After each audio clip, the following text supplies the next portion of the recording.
சபிதா நேயர்களுக்கு வணக்கம். மீண்டும் உங்களை சந்திப்பதில் மிக்க மகிழ்ச்சி, மிக்க நன்றி. உங்கள் ஆதரவை வேண்டி விரும்பி கேட்டுக்கொள்கின்றோம். உலகம் அறிந்த ஒரு மாபெரும் இசை மேதை, தமிழ்நாடே கொண்டாடும் ஒரு சங்கீத சாம்ராட், இசைஞானி இளையராஜா மீண்டும் தீண்டாமையின் பெயரால் அவமானப்படுத்தப்பட்டிருக்கின்றார். இந்த சம்பவம் உங்களுக்கு கொஞ்சம் தெரிந்திருக்கலாம், ஆனாலும் விளக்கமாக சொல்ல ஆசைப்படுகிறேன். ஸ்ரீவில்லிபுத்தூர் ஆண்டாள் கோயிலில் இசைஞானி இளையராஜா வெளியிட்ட ஆல்பமான திவ்ய பாசுரங்கள் இசைக்கப்பட்டு நேற்று மாலை நாட்டியாஞ்சலி நடைபெற்றது. ராமானுஜ ஜிஆர் மற்றும் சடகோப ராமானுஜ ஜிஆர் முன்னிலையில் நடைபெற்ற இந்த நிகழ்ச்சியில் கலந்து கொள்ள இளையராஜா சென்றிருந்தார். சிறப்பாக அவர் வரவேற்கப்பட்டு மாலை அணிவித்து பரிவட்டம் கட்டி இளையராஜாவுக்கு தடால் புடலாக ஒரு மரியாதை தரப்பட்டது. நிகழ்ச்சி மேடையில் இளையராஜா ஏறிய போது கூட்டமே ஆர்ப்பரித்தது, கொண்டாடியது.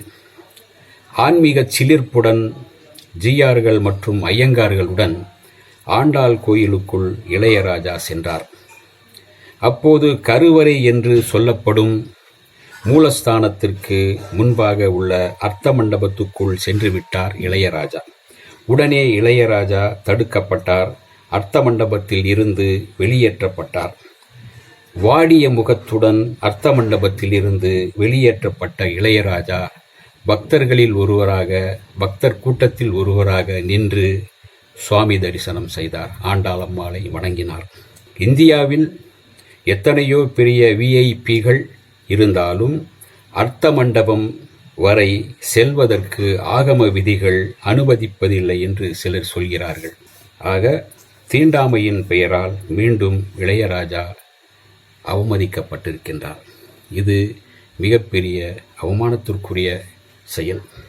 அவரும் ஒரு இந்து தானே, இளையராஜாவும் ஒரு இந்து தானே, அவர் முஸ்லீமா, உள்ள விடக்கூடாது வரக்கூடாது என்று சொல்வதற்கு இப்படி ஒரு அவமரியாதை இளையராஜா செய்யப்பட்ட இந்த சூழலை நாம் நினைத்து பார்க்கும்போது நமக்கு மிக வருத்தமாக இருக்கிறது. ஒரு மாபெரும் கொண்டாடுகின்ற ஒரு இசைஞானி இளையராஜா இப்படி கோயில் கருவறைக்குள் சென்றுவிடக்கூடாது என்பதால் தடுக்கப்பட்டு அவமானப்படுத்தப்பட்டு கூட்டத்தில் ஒருவராக சென்று நீங்கள் வணங்குங்கள் போங்கள் என்று அனுப்பிவிடுவது சரியில்லை. இது மிகப்பெரிய அவமரியாதை செய்யக்கூடிய ஒரு செயல். இது ராஜாவுக்கு எப்படி மனவாட்டத்தையும் வருத்தத்தையும் அவமரியாதையும் கொடுத்ததோ, ஒவ்வொரு தமிழரையும் அவமரியாதை செய்யும் செயலாக தான் நான் பார்க்கின்றேன். இளையராஜாவின் ரசிகர்களில் நானும் ஒருவனாக அதை பார்க்கின்றேன். சரி, இளையராஜாவுக்கு இந்த அவமரியாதை ஏற்பட்டதை பல தடவை ஏற்பட்டிருக்கின்றது. இது இப்போது ஒன்று. இந்த அவமரியாதைக்கு இளையராஜா 1985 எழுதிய ஒரு கவிதையில் பதில் சொல்லியிருக்கின்றார், பதிலடி கொடுத்திருக்கிறார் என்றுதான் சொல்ல வேண்டும். இதோ அந்த இளையராஜா எழுதிய அந்த கவிதை உங்கள் முன் வாசிக்கிறேன். நம்பிக்கை என்பதே முடம்தான், மூட நம்பிக்கை என்று தனியாக இல்லை. நம்பிக்கை என்பது முடம் என்றால் நாம் எல்லாம் மூடர்கள். சிவம் என்றார்கள் நம்பினோம், சக்தி என்றார்கள் நம்பினோம், கிருஷ்ணா என்றார்கள் நம்பினோம், ராமா என்றார்கள் நம்பினோம், கோவில் என்றார்கள் நம்பினோம், சமுதாயம் என்றார்கள் நம்பினோம், வாழ்க்கை என்றார்கள் நம்பினோம். அடுத்தவர்கள் சொன்னதை தான் இதுவரை நம்பியிருக்கின்றோமே தவிர நாமாக ஒன்றை உணரவே இல்லை. அதாவது நாமே நம்மை நம்பவில்லை. கடவுள் உண்டு என்றார்கள், கடவுள் இல்லை என்றார்கள். எல்லாவற்றையும் நம்பினோமே, கடவுள் என்கிறார்களே, அது என்ன என்று அறிய முயன்றோமா?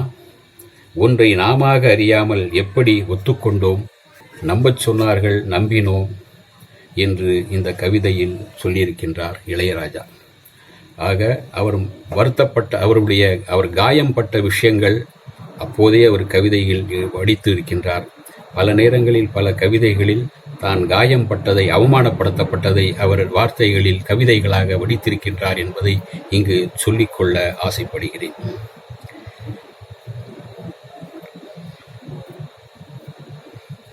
இளையராஜாவுக்கு ஏற்பட்ட இந்த அவமானம் சரியில்லை. இனிமேலாவது தீண்டாமையின் பெயரில் யாரையும் அவமானப்படுத்த வேண்டாம் என்று கேட்டுக்கொள்வோம். இந்த வீடியோ உங்களுக்கு பிடிச்சிருந்தா லைக் பண்ணுங்க, ஷேர் பண்ணுங்க, கமெண்ட் பண்ணுங்க, சப்ஸ்கிரைப் பண்ணுங்க, மறக்காம பெல் ஐகானை கிளிக் பண்ணுங்க.